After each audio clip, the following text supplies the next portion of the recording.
Again, recognize Senator Ejercito to reiterate the motion. Estrada. Estrada, yes. To reiterate the Estrada. motion.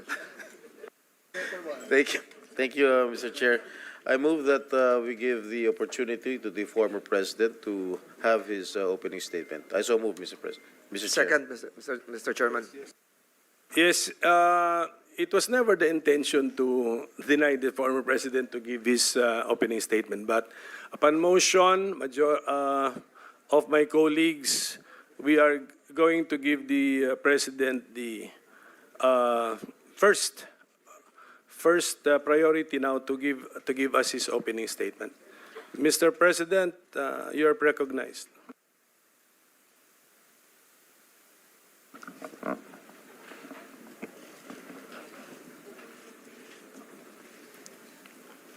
Before anything else, Senator, I'd like to thank the committee for inviting me para once and for all malaman natin ang totoo. So, I would like to request sa inyo na huwag ninyo akong ituring president or kaibigan. Treat me as a witness and tignan natin kung lalabas yung totoo. So, with your permission, at maraming salamat po sa inyong lahat for inviting me. I'd like to start. My mandate as President of the Republic was to protect the country and the Filipino people. Do not question my policies because I offer no apologies, no excuses. I did what I had to do. And whether you believe it or not, I did it for my country. The war on illegal drugs is not about killing people. It is about protecting the innocent and the defenseless. The war on drugs is about the eradication of illegal substances such as shabu, cocaine, heroin, marijuana, party drugs, and the like, as a menace which ruins people, families, communities, and relationships, and tears apart the social fabric which binds society together in peace, harmony, and brotherhood. It is not unlike slogans which serves as calls for a better future, such as the war on waste, war on corruption, and war against climate change. I have always viewed people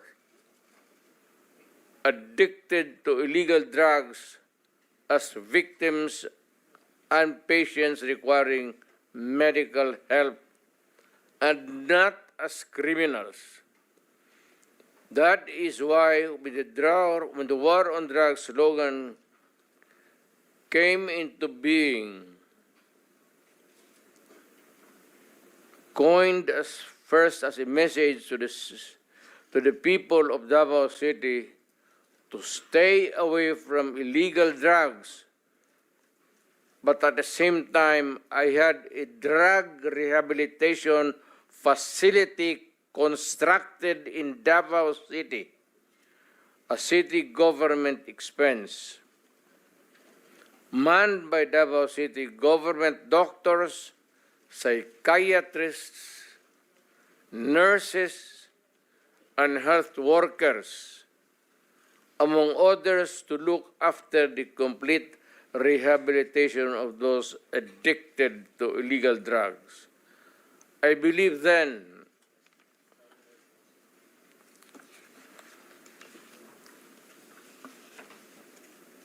and I still believe now that rehabilitation and not fear of death or incarceration to be the key to the return of the addicted individuals back to the mainstream of a just and forgiving society.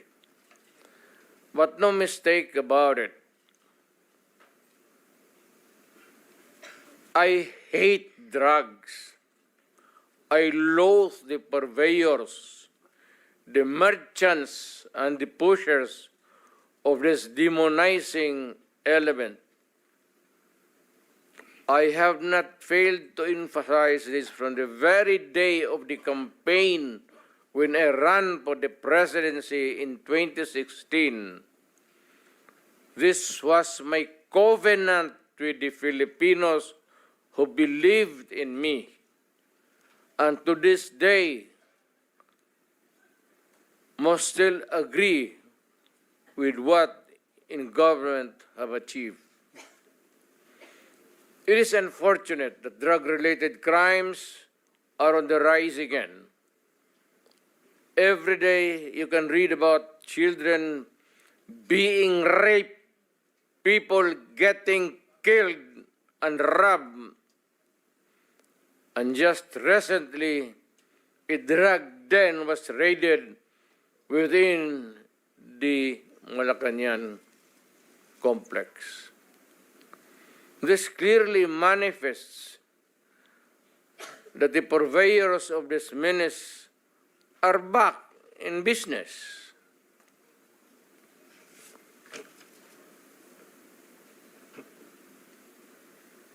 Ano? Gawin natin. The Filipinos are anxious and distressed. Self-preservation is still the first law of nature. It is instinct. It is recognized in our laws as self-defense.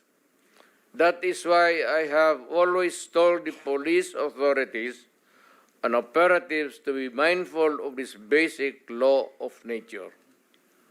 However, I tell them not to abuse their authority and power, and hindi ko talaga pinayagan yung abuso ng pulis o sundalo kailanman sa buong buhay ko and as mayor for so many years and as president.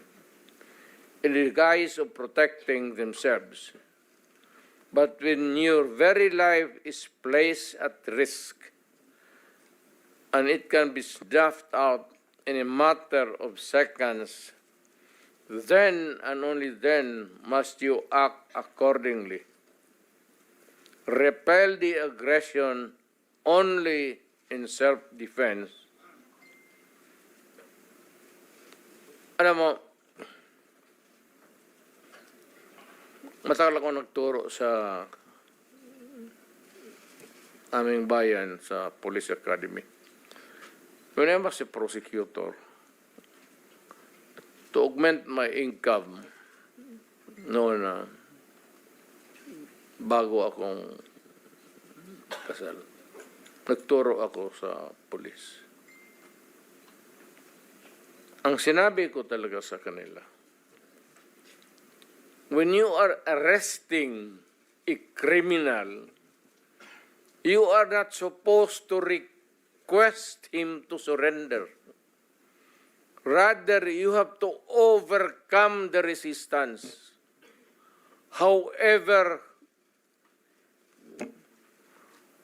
pag ayaw, it's the duty of the police is to overcome the resistance kung ayaw mag-surrender. At kung may baril, at kung tingin mo, sabi ko sa mga polis doon sa academy, mamamatay ka, barilin mo. Barilin mo sa ulo. Patayin mo at least one less criminal in the community. Yun ang utos ko when I was a fiscal and I was a professor doon sa Police Academy. Yun ang turo ko sa kanila. No quarters given, no quarters asked. Criminal ito.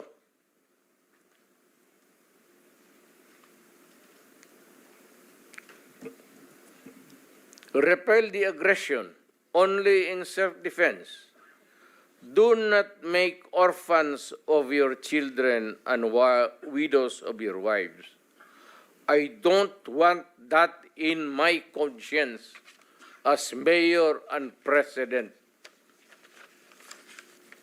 Hindi ko mabigat yan sa konsensya ko.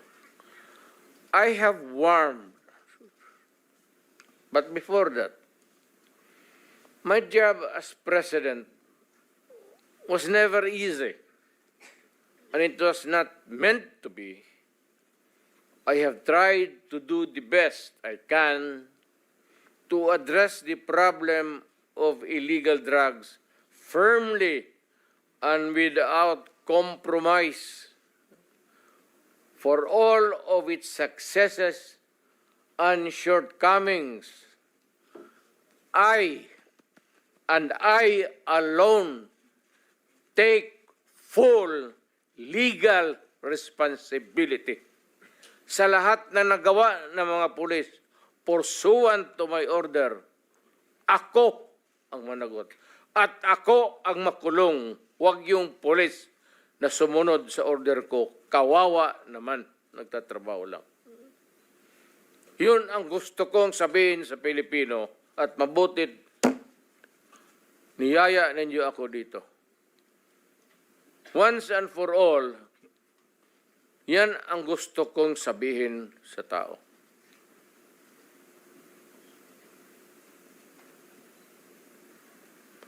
I have warned all of you as your president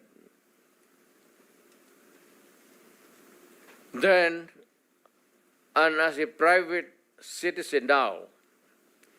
Drugs will destroy the Filipino. It will destroy my country. And I will never allow it.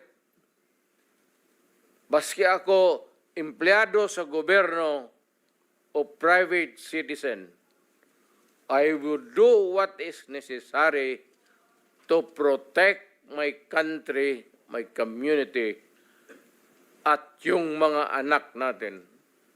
This is a matter of principle. At papagkamatayan ko yan. Maraming salamat. I'm ready to answer your question.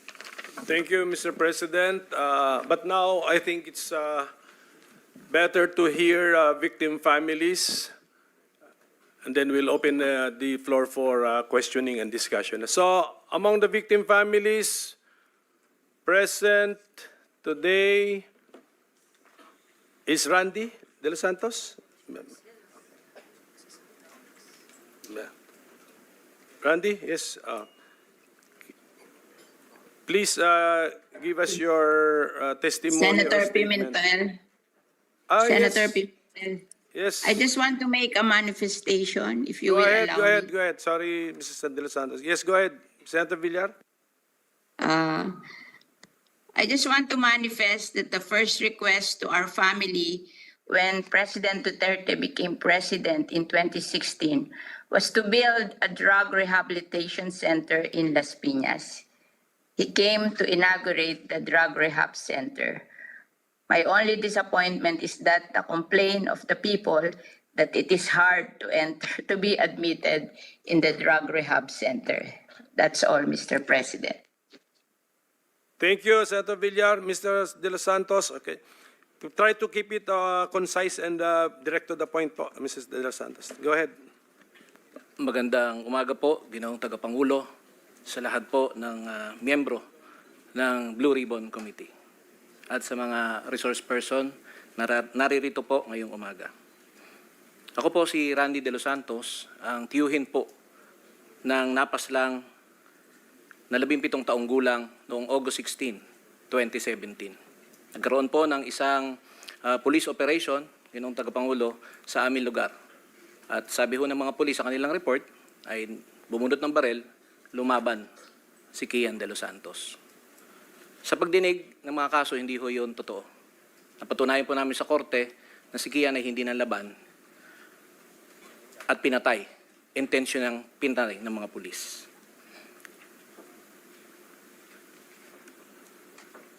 Mga ilang araw, Ginoong Tagapangulo, habang nakaburo lang aking pamangkin, naglabas po ng kasinungalingang statement ang pamunuan po ng PNP. At noon po ay pinamumunuan ng ating kagalang-galang na senador, Bato de la Rosa. Ang sabi po dun sa statement ay yung tatay daw po at yung uncle ay kilala sa aming lugar na siga, kinatatakutan at nagbebenta ng droga at ginagamit po si Kian De Los Santos bilang tagapagbenta nito. Ginoong Tagapangulo, totoo po, kilala ho kami sa aming lugar, pero hindi po konektado sa illegal na droga. Kilala ho kami bilang mga saksi ni Jehovah na nagbabahay-bahay, kumakatok sa mga pintuan at nagbabahagi ng salita ng Diyos. Marahil ang kagalang-galang na Senador Robin Hood Padilla ay makakapagbigay po ng kanyang pananaw sa kung ano hubang uri ng pagkatao kaming mga saksi ni Jehovah. Brother, magkasama tayo noon. Kasama ko po ang inyong ina. Ginoong Tagapangulo, marahil po ang malisyoso at maling pagbibintang na ito ay nakaapekto po sa amin. Inalis po ako sa trabaho, Ginoong Tagapangulo, dahil sa maling akusasyong ito. May mga magulang ho ako, may anak ako. Dahil sa statement na yon, na di umano, marahil, pinanggalingan, ay sa Intel daw po. Ang laki-laki ho ng budget ng Intel eh. Bakit ho ganun? Tinanggal ho ko sa trabaho. Dahil po dyan, binalot ng takot ang aming pamilya. Namamarkahan sa publiko at sa national TV na kami po ay identified bilang taga-benta ng droga. Noong panahon yun, nakakatakot na ho eh. Baka kami na ho isunod. At dahil ho dyan, ang aking kapatid ay kinuha po ng Public Attorney's Office para dalhin sa WPP. Teka lang po, naiwan po ako sa labas. Ako ho ay tiyuhin eh. Bakit hindi ho ako sinama? Sa mga panahon yun, Ginoong Tagapangulo, takot po ako. Dahil markado na ho ako eh. Pero naririto po ako ngayon bilang kinatawan po ng program Paghilom bilang field coordinator. Sa aming pong programa, Ginoong Tagapangulo, meron po kaming 312 pamilya na inabot na kapwa namin mga biktima. Lahat po sila, Ginoong Tagapangulo, ay pinatay. Pinasok ang mga bahay. Police operation. Sa akin pong pagtingin, wala po ni isa man ang imbestigahan. Na dapat po sana, ayon sa batas, sabi sa Quadcom, na kapag ka po napatay pala ang isang biktima, ay dapat na imbestigahan. Kasuhan ng mga pulis at doon, kung hindi po ako nagkakamali, hindi po ako abogado, ay doon idepensa ng mga pulis na ito, ng mga alagad ng batas na ito, ang kanilang pagiging inosente. Pero nakalulungkot po, Ginoong Tagapangulo, na sa record po namin, may mga affidavit po na pinapipirma ang mga kapulisan at sinasabi doon na hindi na raw po sila handa na sampahan ng kaso o hindi na po sila interesado pa na magdemanda sa nangyari sa kanilang mga pamilya. Nagkaroon din po ng mga kasinungalan, Ginoong Tagapangulo, sa mga pampublikong dokumento, kagaya po ng mga death certificate na nangalagay ay natural cause po ang dahilan ng pagkamatay. Pero meron po kaming Project Arise na kung saan yung 5 taon na pag-i-expire po ng mga kapwa namin biktima na wala pong kakayanan para ipagpatuloy sila sa kanilang pinaglibingan, ito po ine-exhume namin. Dinadala ho namin kay Dr. Fortun. Kahit po buto na, nagsasalita pa ng katotohanan.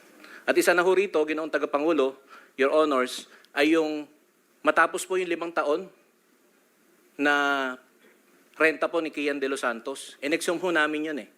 Tapos po, dinala kay Dr. Fortun. Akala ho namin,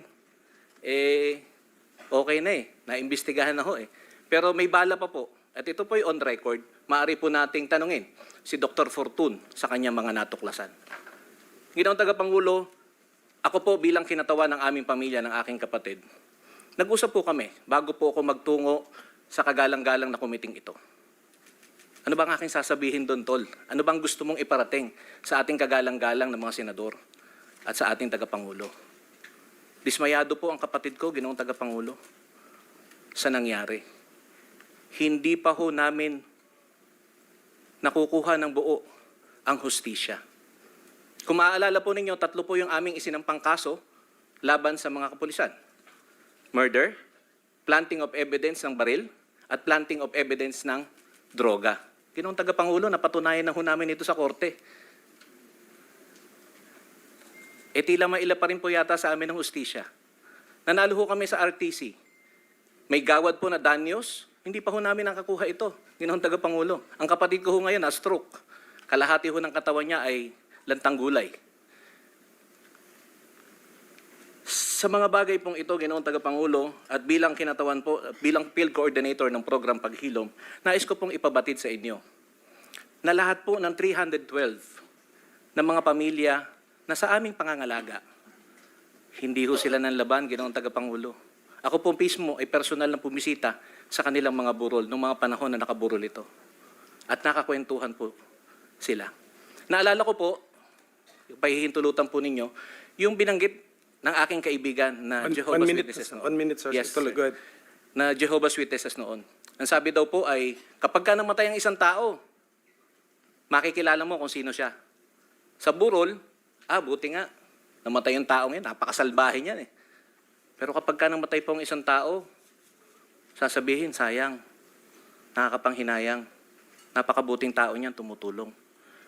Marahil ito po ang naobserbahan ng ating mga media na naririto, na halos 2 linggo nag-cover sa burol ni Kian. Marahil po nagtanong-tanong kayo, Ginoong Tagapangulo, sa karakter ni Kian de los Santos. Hindi ho siya. Wala ho siya sa listahan. Hindi po siya, Ginoong Tagapangulo, nagbebenta ng droga.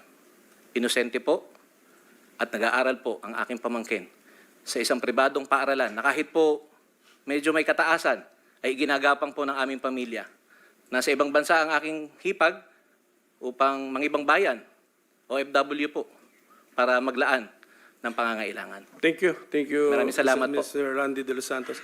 Pero pwede po kayo mag-execute ng affidavit kung lahat ng gusto niyo ikwento, pwede niyo pa ilagay doon.